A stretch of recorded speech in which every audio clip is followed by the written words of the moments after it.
Selamat datang di channel Artikel View. Dukung channel ini dengan cara like, komen, dan subscribe. Jangan lewati iklannya ya bosku, agar kami semakin semangat. Terima kasih. Episode 180, Kisah seorang CEO muda yang berpura-pura culun. Pagi-pagi sekali, Andika mengadakan pertemuan internal keluarga untuk memberitahu kerabat lain bahwa Kauri telah mengundurkan diri dari perusahaan. Ketika semua orang mendengar berita itu, wajah mereka muncul khawatir. Bagaimanapun, ada pelajaran yang dipetik dua kali. Jika ada masalah lain kali ini, tidak ada seorang pun di keluarga Wijaya yang dapat membalikkan keadaan, dan tidak mungkin bagi Imam untuk memberi Kauri kesempatan lagi dan lagi. Apakah kamu yakin tidak ada masalah? Martin berkata kepada Andika dengan cemas. Andika melambaikan tangannya. Imam belum diberitahu tentang masalah ini, dia juga tidak menyadari sikap Imam, tetapi Andika telah mengukurnya dengan cermat. Jika LKK Teknosains akhirnya bekerja sama dengan keluarga Wijaya saat ini, konstruksi periode akan tertunda, dan pengusaha akan peduli. Ini menguntungkan. Siapa yang mau membiarkan diri mereka menderita kerugian yang tidak perlu? Jadi dia menduga bahwa LKK Teknosains mengetahui bahwa Kauri telah mengundurkan diri. Seharusnya tidak banyak reaksi. Ayah, jangan khawatir, tidak akan ada masalah, kata Andika. Andika, jika terjadi kesalahan, kamu harus menanggung semua konsekuensinya. Ya, risikonya terlalu besar. Perusahaan kita tidak bisa bermain seperti ini sekarang, dapat menyelamatkan kita. Kerabat keluarga Wijaya tidak tenang karena kata-kata Andika, dan meskipun Andika mengatakan bahwa Kauri mengundurkan diri, bagaimana mungkin mereka tidak tahu bahwa pasti ada masalah dengan Andika. Meskipun Kauri tidak disambut oleh kerabat lain, semua orang dapat melihat dedikasinya pada proyek Harmoni. Sangat tidak mungkin untuk tiba-tiba melepaskan. Apa maksudmu? Tanpa Kauri, perusahaan tidak bisa berjalan. Apakah dia lebih penting dariku? Jangan lupa, aku ketua perusahaan. Andika berkata dengan suara dingin dengan ketidakpuasan. Ketika kerabat keluarga Wijaya mendengar ini, mereka hanya bisa menundukkan kepala dan diam. Andika sendirian sekarang, dan tidak ada seorang pun di perusahaan yang mampu menyinggung perasaannya. Apa yang ingin dia lakukan tergantung pada keinginannya. Tentu saja, jika ada konsekuensi serius, Andika harus menanggungnya. Karena menurutmu itu benar, lakukan saja apa yang kamu katakan. Pada saat ini, Sekretaris Andika berjalan ke ruang konferensi dan berkata dengan panik, "Tuan Andika, Bos Imam ada di sini." Bos Imam, Imam. Andika terkejut. Bagaimana dia bisa datang ke perusahaan keluarga Wijaya tanpa alasan? Butuh banyak energi untuk membuat janji dengannya sebelumnya. Tepat ketika Andika hendak bangun untuk menyambutnya, Imam sudah masuk ke ruang konferensi, dan dia bukan satu-satunya, ada juga beberapa pria dan wanita yang memakai kacamata di belakangnya. Saudara Imam, mengapa kamu tiba-tiba di sini? Andika berjalan ke Imam sambil tersenyum. Bawalah beberapa teman untuk bertemu denganmu, kata Imam. Andika tersanjung, dan Imam sebenarnya ingin memperkenalkannya kepada seorang teman, yang menunjukkan bahwa Imam sudah telah memperlakukannya sebagai teman. Bukankah seharusnya ada kekhawatiran tentang pengunduran diri Kauri? Andika melirik dengan bangga kerabat keluarga Wijaya, dan sepertinya mengatakan bahwa saudara Imam akan memperkenalkan dia kepada teman-temannya. Jadi bagaimana mungkin mengganggu kerja sama dengan keluarga Wijaya? Saudara Imam, jika Anda ingin memperkenalkan seorang teman kepada saya, telepon saja. Mengapa pergi ke sini secara langsung, kata Andika sambil tersenyum. Ekspresi Imam sangat dingin, dan dia tidak memiliki antusiasme untuk memperkenalkan teman. Dia berkata dengan ringan, lebih baik bagi saya untuk datang ke sini secara langsung. Dalam beberapa tahun ke depan, Anda mungkin harus berurusan dengan mereka. Beberapa tahun ke depan, bukankah Timelin ini berarti kerjasama proyek stabil? Apakah mereka kepala baru LKK Teknosains? Andika bertanya. Mereka adalah pengacara, kata Imam, pengacara. Mendengar kalimat ini, Andika bingung, mengapa dia berurusan dengan pengacara tanpa alasan. Saudara Imam, saya tidak begitu mengerti apa yang Anda maksud, kata Andika bingung. Karena aku akan melanggar kontrak, Anda harus menuntut LKK Teknosains. Karena saya akan mengajukan gugatan, tentu saja, saya akan menggunakan pengacara. Mereka adalah tim pengacara LKK Teknosains dalam beberapa tahun ke depan. Jika Anda memiliki ketidakpuasan, katakan saja langsung kepada saya. Mereka akan melakukannya, mereka akan mewakili saya sepenuhnya, kata Imam. Putuskan kontraknya. Dua kata ini membuat Andika berdiri di tempat.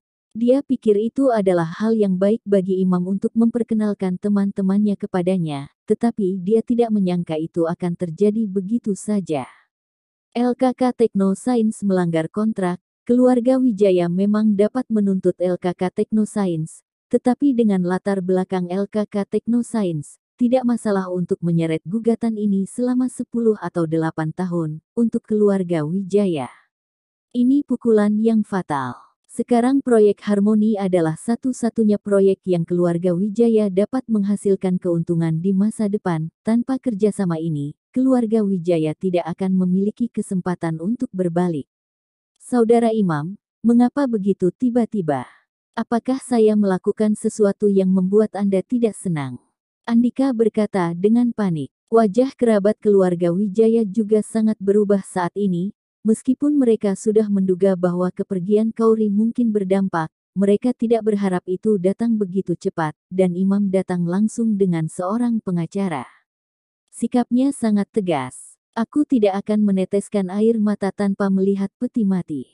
Aku memberimu kesempatan 2 kali sebelumnya, tapi kali ini, itu adalah kecerobohanmu sendiri, kata Imam dengan dingin. Arti kata-kata ini sudah jelas, alasan mengapa LKK Teknosains mengakhiri kerjasama adalah karena ada hubungannya dengan Kauri. Tapi Andika tidak bisa mengetahuinya, hanya dia dan Sofia yang tahu tentang ini. Mengapa Imam menerima berita begitu cepat? Mungkinkah Kauri yang memberi tahu Imam? Kauri lah yang ingin menyakiti keluarga Wijaya. Saudara Imam, Andika berkata kepada Imam tentang masalah ini. Jika Anda memiliki sesuatu untuk dikatakan kepada pengacara, omong-omong, saya ingin mengingatkan Anda bahwa tidak akan ada seorang pun di Bandung yang akan kerjasama dengan keluarga Wijaya. Tekanan dari bank, saya harap Anda bisa menanggungnya. Setelah Imam selesai berbicara, dia meninggalkan ruang konferensi. Andika berjongkok di tanah, matanya kosong. Dia sangat bangga padanya sekarang. Tapi sekarang hatinya menjadi hancur. Real estate LKK Teknosains, Bang, cukup untuk menekan nafas keluarga Wijaya, cukup untuk membuat keluarga Wijaya benar-benar bangkrut, dan tidak ada peluang untuk kembali.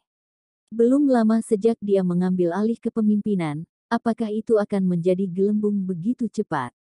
Andika, lihatlah hal bodoh apa yang telah kamu lakukan. Apakah Anda lupa apa yang nenek katakan sebelumnya? Dia sudah lama mengatakan bahwa posisi Kauri tidak dapat dipindahkan. Kamu masih begitu bodoh, dan sekarang kami semua dibunuh olehmu. Dengan latar belakang real estate LKK Teknosains, bagaimana lagi keluarga Wijaya bisa berjuang? Siapa lagi di Bandung yang mau bekerja sama dengan kita? Ini 1 miliar penuh, dan uang yang diinvestasikan pada tahap awal tidak dapat dipulihkan. Saya melihat apa yang Anda ambil untuk membayar pinjaman bank. Kerabat keluarga Wijaya memarahi Andika dengan penuh emosi. Mereka tidak bisa mengendalikan apa yang dilakukan Andika, tapi begitu itu mempengaruhi kepentingan mereka sendiri, mereka tidak bisa menerimanya. Sekarang, Imam telah memutuskan hubungan dengan keluarga Wijaya, dan menendang keluarga Wijaya dengan 1 kaki.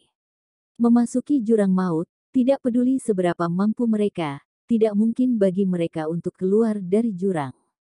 Ekspresi Andika berangsur-angsur berubah suram ketika dia mendengar kata-kata ini. Dia berdiri, dan mengertakkan gigi-giginya dan berkata, apakah ini salahku? Jika bukan karena Kauri meniupkan udara ke telinga Imam, bagaimana mungkin Imam tahu tentang ini? Pasti dia, dan dialah yang ingin mencelakaiku dan keluarga Wijaya.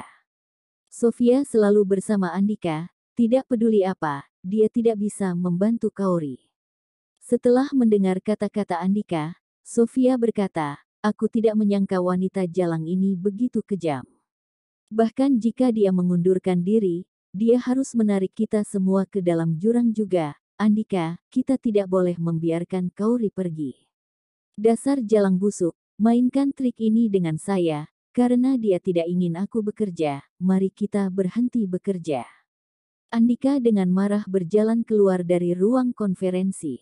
Turun dan berkendara langsung menuju area Villa Genting Mountain. Plat nomor Andika tidak terdaftar, jadi dia tidak memenuhi syarat untuk memasuki area villa, dan dihentikan oleh penjaga keamanan di pintu. Meskipun dia marah, dia tidak kehilangan akal. Penjaga keamanan ini semuanya dari Nicholas. Sekarang dia telah menyinggung real estate LKK Technoscience, dia tidak bisa terus menyinggung Nicholas.